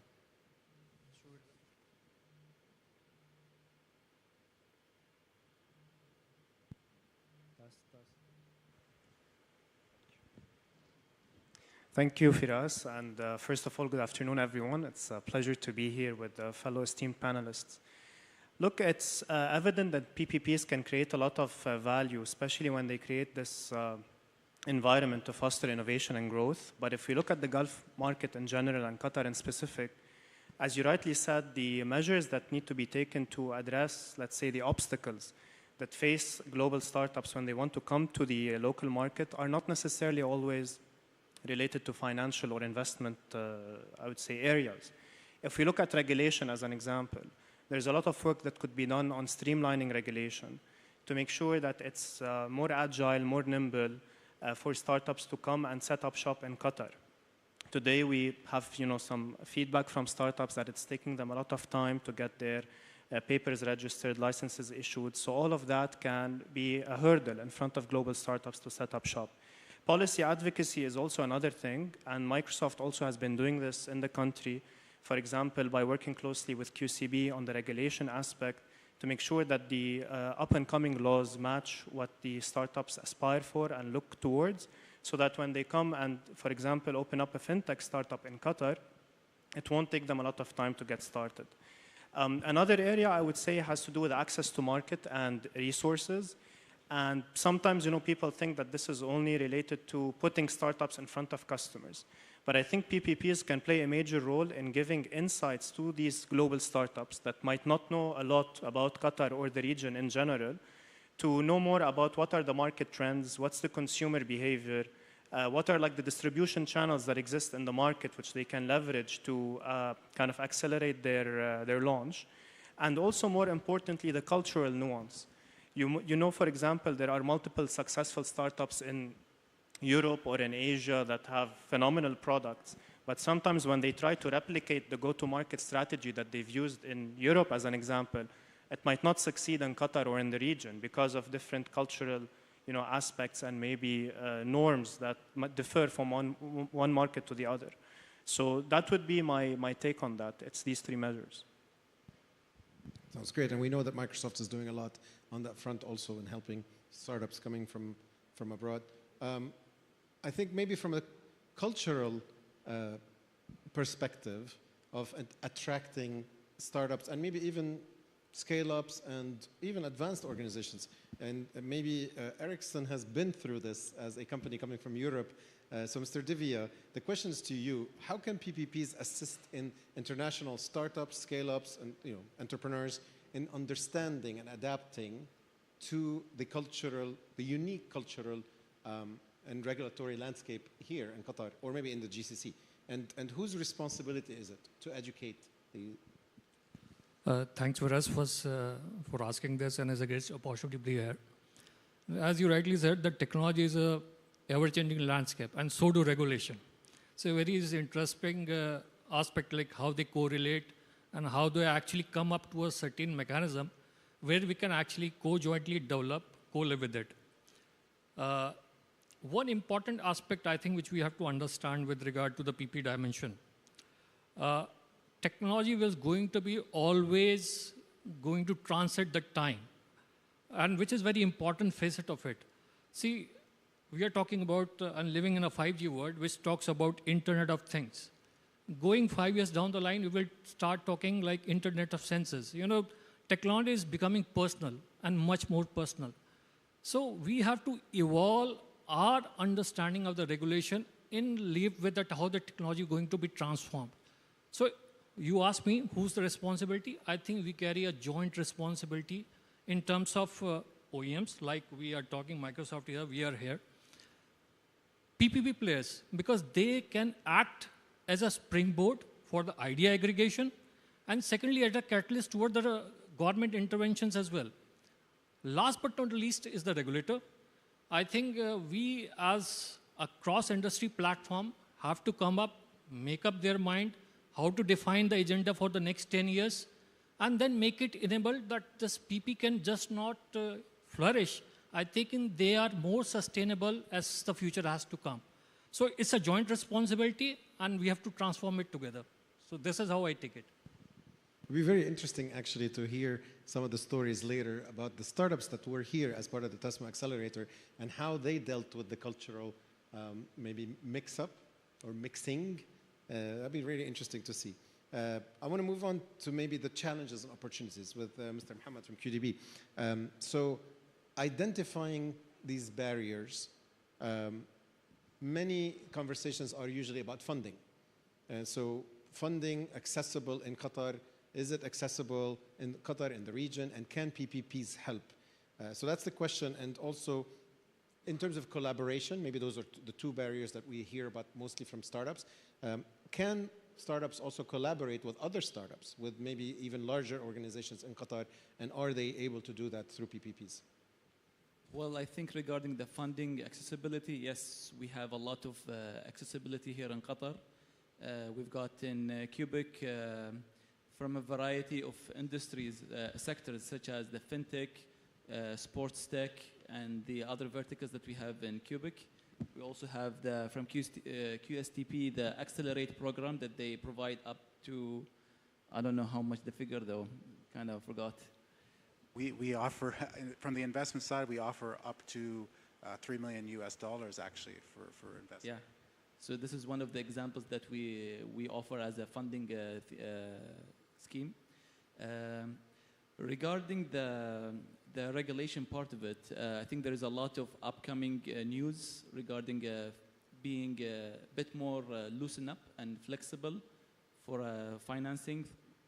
Debt crowdfunding is one of them, and there are a lot of other schemes that might be on the way as well. Regarding the PPP and the support that it might provide for the startups, I mean, at the end of the day, startups are going to look for money anywhere, and PPP is one of the sources of money, to be honest. It might be a bit challenging and difficult for a startup to participate in a PPP model, just because that they are still not mature enough, although they have a lot of agile and a lot of innovation within their core function, but it might be just a bit too difficult for them. So yes, they can kind of collaborate between each other, but at the end of the day, it's about delivering the project at the most efficient way. Thank you, that's great. Mr. Hassan from Ooredoo, in terms of also the opportunities for growth, do you find that through PPPs or joint ventures that Ooredoo has forged in the past with various Qatar government agencies, of course, was the positioning and collaboration beneficial? So maybe this is looking at the history of your collaboration with the Qatari government, and did it lead to better innovation outcomes? Maybe with some examples, if you have some. Yes, of course. The PPTs that Ooredoo made has grown the SME and SME business, small and medium businesses within the organization, and of course helped in the Qatar market to support the small startups and the technology. And as a technology company, we support, and we are the enabler of that, and we always support PPT to help upscale the startups. Any examples that you remember? Success stories? Well, one example that I mentioned was أطلقت, the joint venture we did with Spire. So and also we have created a product which we call Plug and Play, where we help enable the startups to upscale through technology. It's great. Very known models also. So moving on to the local ecosystem and what typical PPP models have worked. Here we'll talk to Microsoft, Jamal from Microsoft, and maybe also, I'd love to also hear your point of view, Hassan, after this, because this is maybe relevant to both of you as companies. So both Microsoft and Ooredoo. And so the TASMU Accelerator in particular. So can we call the TASMU Accelerator a PPP in its official definition of the word? And given the collaboration between MCIT, Ooredoo, Ericsson, Microsoft, and others, and what lessons can be learned from the TASMU Accelerator, for the approach to PPPs, and maybe whether those lessons can be applied to other sectors? Yeah, that's a great question. Look, if we can call TASMU a PPP, yes, it's one of the, I would say, outcomes, or it's a good prototype for what a PPP could look like. In terms of the journey that TASMU has been in, I think there's a lot of learnings that were developed along the way, and a lot of improvements that were made to the program. But if we stand today, and look back maybe at the journey of the TASMU program, there would be two areas, in my humble opinion, that could be areas of improvement for us to consider as we move forward. The first one has to do with maybe stress testing the startup solution before we launch it at scale through, for example, the RFPs or the use cases that the TASMU platform offers. We've come across multiple startups that have fantastic solutions, very innovative. They solve the challenge, but unfortunately, they've only tested it on a small audience or population. So when it comes to launching this at scale, they face a lot of hurdles, not only from a technical perspective, but from their own resource and team capacity standpoint to accommodate all these requests. Another area of improvement, I would say, is having this continuous feedback loop between the local, let's say, advocates of the TASMU platform or partners and global startups, especially when it comes to determining the right solution that can solve the use case in play. So for example, there are some use cases that envision a specific solution to the problem, but maybe that's not necessarily the best practice solution that has been worked on around the world, by other startups. So having this continuous kind of communication or open dialogue between startups and the platform will help in maybe identifying better fit or suited solutions for the use cases that are presented. Yeah, so for us, TASMU as a platform ideally will open the door for all the companies to use their services, their solutions. Some products are already there, some products are gonna come soon. Of course, as from the name TASMU Accelerator, it is definitely it will help to accelerate the startup to grow faster. It is a PPT eventually for us, and we are confident that working closely with Microsoft and MCIT, that TASMU Accelerator program will lead to a better industry in the market. We hope it will. It's already yielding a lot of success right now. So on the other side, another very successful PPP model is QSTP, of course, with Mr. Muhammad. The question is replicating this model. So how can models like QSTP be scaled and replicated to benefit other emerging sectors in Qatar and maybe even the MENA region? And where are the focus markets, and how can startups get there? What was the final part? How can startups? How can startups get there? Get there. To the focus markets. Well, I mean, it's, I don't think we need to build 2 or 3 QSTPs. If we want to scale QSTP, I don't think that's necessary. I think the scaling is in the relationships that we build. So most of the relationships we have are in the GCC region. they're in various sectors of the economy, but most of them are actually within Qatar. So I gave the example of Iberdrola and the work they're doing with Kahrama. But if you're looking for, if you want to focus on PPPs with startups and how we can scale that, again, my original point, the first question is PPPs for startups are quite different than PPPs for large companies. With a startup, your primary focus is getting some type of market validation. So our efforts is to try to connect the startup with the different companies in our networks and other accelerators in Qatar, outside of Qatar, to get them to secure some revenue, to get that market validation. So that's how for me, scaling is all about expanding the network. I think I may have missed another part of your question, though. No, this is a great answer. So maybe the replicable model is to create more growth in those networks and get the startups to more clients. And that's maybe the lesson learned that yes, and we also, I mean, given the effort and the finances that we spend on startups, they've been very good to us as well. So when a startup succeeds, they also connect other startups to their networks. So it's like a pay it forward sort of model.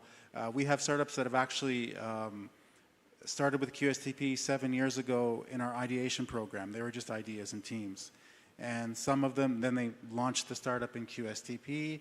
They've done successfully in Qatar, and they've actually left Qatar and grown outside of Qatar, but still have a presence here. Those people, those types of founders and experts in those startups, they don't really forget about us, and we don't forget about them. We've given them investment, we've given them mentoring. So nurturing those types of relationships is very important to scaling QSTP and helping the ecosystem here scale.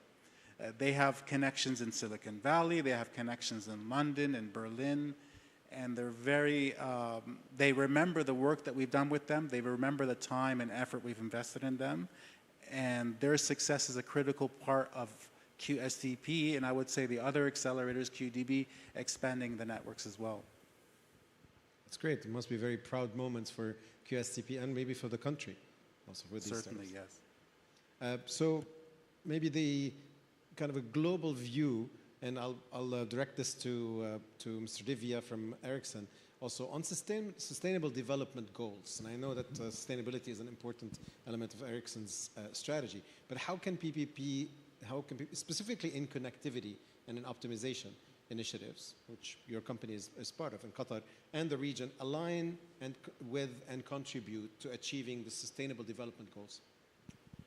Thanks, Viras. An interesting question as well. Let's take the local context first. If you talk about the National Climate Change Action Plan as part of the vision document, which Qatar has for till 2020, we have to cut across 25% of carbon emission across the sectors. It's not just like telecom or communication or ICT, but very important role which ICT can play is that though we have a limited footprint in terms of carbon reduction, like around 1.5% globally, but we can create an impact of 15% across sectors in terms of reduction of carbon footprint.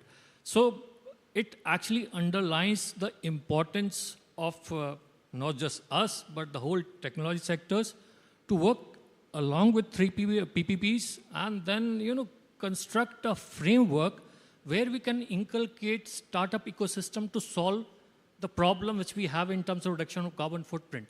I think here TASMU has been a great example here itself, where we see companies and startups coming, and we have different tracks, like Ericsson was part of the logistic track, where we try to improve and inculcate a startup possibilities, which gives an optimization possibility in some reducing carbon footprint. So everybody has a role to play, and this has been a good example in Qatar itself, which should invest our effort and make it like an exponential paradigm, so that we can actually meet the national vision of 25% cut, which we are thinking around. So that's how I take it. Very ambitious goal, yes. Yes. So as a parallel to this, maybe a question for Mr. Muhammad from QDB. it is always the case that whenever we talk about PPPs, people think automatically of large cities, building Lusails and stadiums and those type of PPPs. So construction, specific maybe oil and gas also with all of the joint ventures that are with Qatar Energy. So these are the sectors that generally are associated with PPP. But nowadays, it kind of shifted towards startups, technology, and now AI and other sectors. So in your mind, what would benefit most from PPP initiatives? What sectors would benefit most? Well, I think I'm going to start off with the banking sector. There's a lot of new initiatives coming up from the fintech sector. And I think with their agile and innovation way of thinking, that it can even accelerate a lot of the products and services that the banks are offering at the moment. Fintech is also a way for the banks to actually compete with with international banks regarding their offerings. This is from the fintech side. There's also education technology, where there's a lot of new ideas coming up from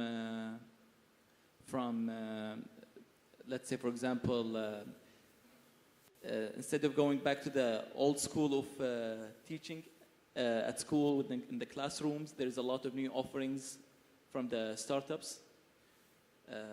There's also from the health tech. I think there was one of the winners who actually is also can be embedded in the hospitals and other clinics.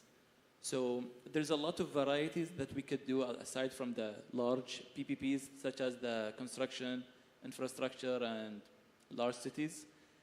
And it's still happening and still ongoing, and we're hopeful that one day that we can also embed this change. We hope so too. And this diversification is also very important for the GDP of the country, anyway, and one of the objectives. Moving to the long-term vision and maybe the policy framework, which I know is probably on the mind of many people, on policy framework for the entrepreneurship sector. Question maybe both for Mr. Jamal from Microsoft and Mr. Divya from Ericsson as kind of corporates here. For policy alignment and adaptation, Mr. Jamal, how can PPPs ensure alignment with national policies and while remaining agile, adaptable, kind of rapid? Because we know those are kind of controversial terms. Sometimes we feel like legislation is like a jail, and then sometimes companies want to, or startups want to get liberated a little bit more. And so aside from maybe that in terms of change, technological change, is the feedback loop there?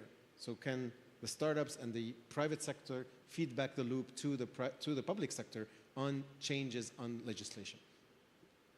Yeah, look, spot on. I mean, it's a very tough balance to maintain, right? The pace at which policymakers move is much slower than the pace of the technological evolution. Look, I think there are a couple of things maybe that could be done in order to kind of streamline this and make sure any upcoming regulations or policies are aligned with the startup's ambitions, as you rightly said. One of them has to do with risk, I would say, assessment and understanding also the responsibilities and the liabilities that each party has. Because today the emerging technology that's coming up comes with also a lot of risk. So sometimes policymakers tend to be a bit more conservative on opening up to embrace, for example, startups that specialize in this technology. So it's important for both the private and public partners in the PPP to be, I would say, a sound of wisdom for the regulators in order to comfort them through subject matter experts and also through continuous knowledge sharing channels, and tell them what are the risks, how they see these risks can be addressed, and what are the guardrails that can be put in place in the policy or the upcoming regulation to prevent, any unforeseen, let's say, challenges. And the second piece has to do with, in my opinion, the metrics and how we evaluate and monitor the PPP program, because it's very important to be able to identify early on any areas of improvement that need to be done by looking at the metrics as the technological landscape changes. Without tangible metrics, it would be very tough to know whether the policy, for example, that's currently in place serving the PPP is serving it well, or if there are changes or upgrades that need to happen. So, Mr. Divya? See, I will try to give, and just to add what Muhammad has already said. See, the feedback works, everybody would have seen a flywheel. You know, when the wind comes, it starts rotating. So feedback works in the same way as this wind to the flywheel. So once you have industry, PPP, regulatory on the same page and same board, a platform really working for it, I think it's a continuous bit of change which will keep on breaking. So as you said, Firas, which was very important, feedback is the backbone in terms of evolving a regulation framework which can meet and suit the needs of startup ecosystem and meeting the country and the region goals to which they are actually standing for. So I do believe that feedback needs to be strengthened.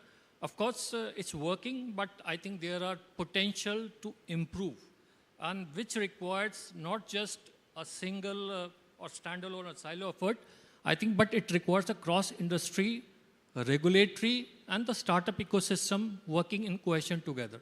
This is how I see it. Agreed, absolutely.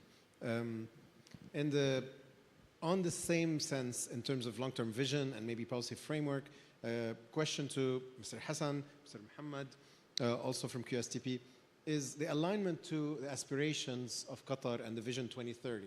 And in particular, how can PPPs contribute to achieve that Qatar national vision and in fostering specifically a knowledge-based economy? Well, as you know, Qatar has been heavily dependent on oil and gas economy, and the vision of 2030 that it demonstrates the needs of diversifying the economy in Qatar. So by doing that, we have to grow in the tourism industry, the banking sector, and all that. And what is the main enabler for that is the technology industry. And this is why we support and we always pursue behind the PPP, and that will help supporting the diversifying the industry and the economy in Qatar. Absolutely. Mr. Muhammad? Yeah, I would say that it's important to have a channel of communication between QSTP and QDB and those entities that are very much involved in the transition of Qatar's economy. To have that line of communication with the policymakers and with the government agencies, and we do have that. And that communication should be very frequent. So the advantage of QSTP and QDB and other entities, the accelerators here, is that we receive very frequent and direct communication from the startups. And it's very honest and frank information. What are the obstacles they're facing, whatnot. We have avenues where we can channel that information to the policymakers, to adjust regulations, to plan in the future. Jamal was saying it takes time, and that's fine. It should take time because they have other considerations, not just the startup community. But the channel is there for communication. That's number one. And I think long-term engagement is a second thing. If we're talking about transitioning the economy, this is something that doesn't really ever stop. We're always creating, recreating, innovating. AI, for example, is a very strong area in the next 10 years, but what happens after that? So we always need to have that channel of communication between the startup community, the other actors like the investment community, what challenges they're facing. And as we progress, you'll find that the challenges are getting more and more and more. But our capabilities are also getting higher, so we're able to address those challenges. So having the direct line of communication and maintaining that over the long term is what I would say. It sounds to me that opportunities are there, and an effort of all of your organizations will be a critical success factor for this enablement. So I'm going to close with a question maybe for everybody. We'll go maybe round robin. on this. So now that we've talked about all of these areas in PPPs, maybe people will be thinking, what's the next PPP? So if you were to select, for example, now that you know the startups that have won here and you're engaged with various startups, what existing, maybe, or even new future PPPs would help the growth of startups in Qatar, of the ecosystem in Qatar? We can go one by one if you want. From the other side, okay. Muhammad. Where would I where I think it's going next? Where should I focus? So what would you invest in? Oh boy. If it was my money, if it's not my money, different answer. Look, I think energy transition is very important to this region. It's crucial to this region. We will always be very strong globally in terms of energy. But it's changing, right? Things are changing. That's where I would probably focus my attention, on that industry. And the reason I say that is because we know that there are laws and policies in place right now where in 2030, the world is going to be a very different place. So knowing that policy framework internationally, not just regionally, knowing where it's going in the next 10 or 15 years, I think that presents a great opportunity where we can focus on that energy transition. And in QSB, we have a lot of energy companies, so it even makes sense for us. That was great. Sir Jamal? Look, it's tough to choose one, but if I had to, I would choose fintech, especially for this part of the world. I think there's a huge unbanked population currently in the GCC that doesn't have access to the latest and greatest financial services due to their low income or inability to open a bank account in some countries. So I think the fintech revolution that's happening now, which is going to impact banks one way or the other. Some would embrace it, others might not do that, but those who embrace it will definitely end up to be major winners. Their customer base, in my opinion, will more than double or triple. And the number of people that will be positively impacted by this transformation is just immense. So that would be my bet if you were to ask. It's a good bet. Well, I actually agree with Mr. Jamal because I'm also seeing the potential in fintech to be huge in Qatar. And actually, just to add with the points that Mr. Jamal said, there is a new strategy that they have just announced this year from Qatar Central Bank, as well as the financial strategy, I believe, yesterday. So there's a lot of attention, and then there is a lot of potential in Qatar and the region as well. So you choose fintech too. Any second investment you would do in PPP? Well, if you would say before the World Cup, I would say sports tech. But I think things is a bit steadily moving from the sports tech, and a lot of it is shifting to the fintech. So fintech is the one. Okay, very bullish on fintech. Okay, Mr. Divya? As I already said, that technology is going to become more and more personal. And privacy will definitely become one of the key elements across the spectrum, across the border and the nationals, what I believe in. I think cybersecurity is one of the key areas which one should focus upon, making a network very robust, which can defend and protect, and which we are already seeing because the geopolitics is very volatile these days, and that's affect nations' network. So, of course, something to really think upon, depend upon, to protect the individuality and protect as a nation's security aspects as well. That's how I see it. Well, I would follow the vision of 2030 of Qatar. The focus of that vision is the health and the education sector. So I would invest in those areas and in health tech as well. Health tech and edutech. Yes. Yes. Great areas. Okay, well, this is the end of the questions from my side, but I'm pretty sure that some people may have questions from the audience. So we're going to open it up maybe for a few questions. If you want to raise your hand, and somebody will get you a microphone. Perhaps everything was clear. Okay, so well, thank you so much for being with us today and giving us such insights. Thank you all to the audience and to the presenter here, and we look forward to more PPPs as successful and maybe even more successful than the ones that you already are in, with your support, of course. Thank you, everyone.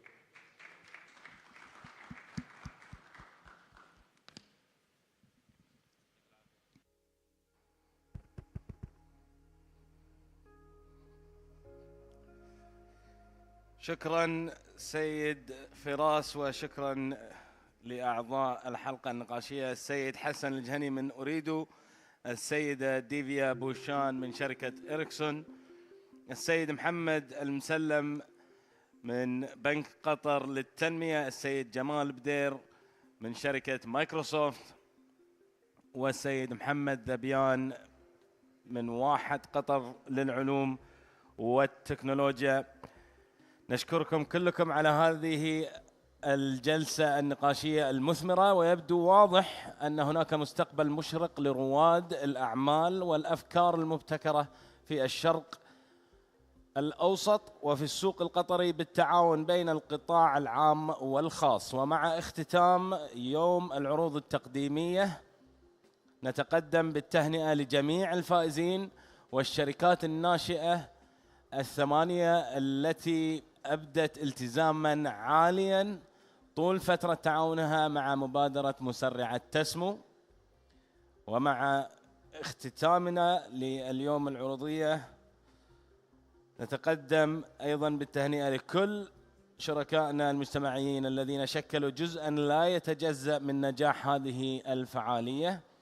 دعونا نحيي دورهم الأساسي في دعم رحلتنا معا.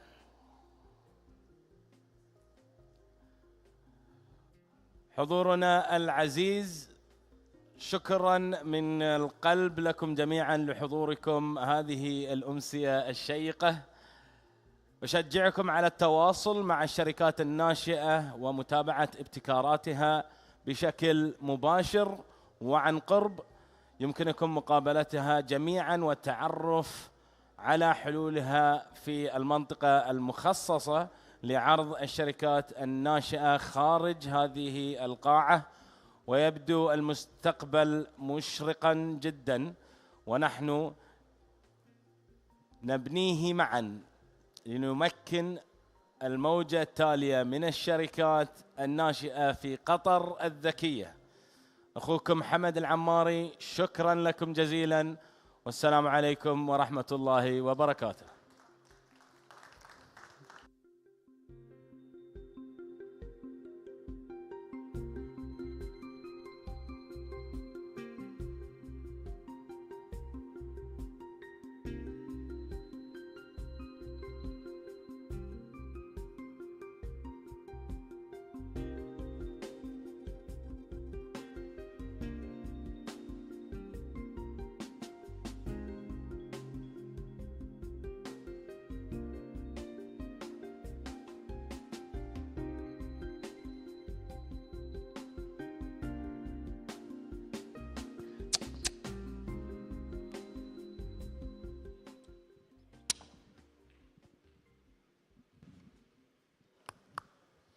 حضورنا الكريم، قبل أن أنهي هذه الجلسة كلمة من السيدة مريم الخال، مدير أول لتطوير منتجات تكنولوجيا المعلومات والاتصالات في أريدو.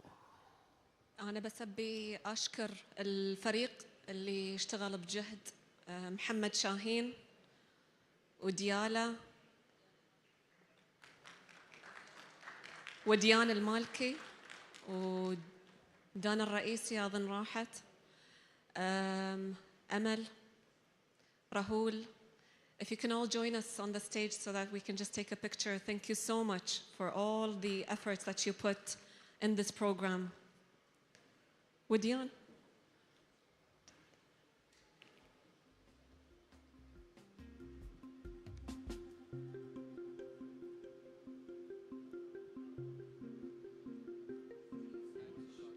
دائما ما يكون هناك جنود لأي فعالية، وهؤلاء هم من قاموا خلف الكواليس بأعمال التي أثرت إلى هذه اللحظة. فنتعرف على الفريق ولهم جزيل الشكر. تحية للفريق القائمين على هذه الفعالية من وزارة الاتصالات وتكنولوجيا المعلومات في مسرعة تسمو.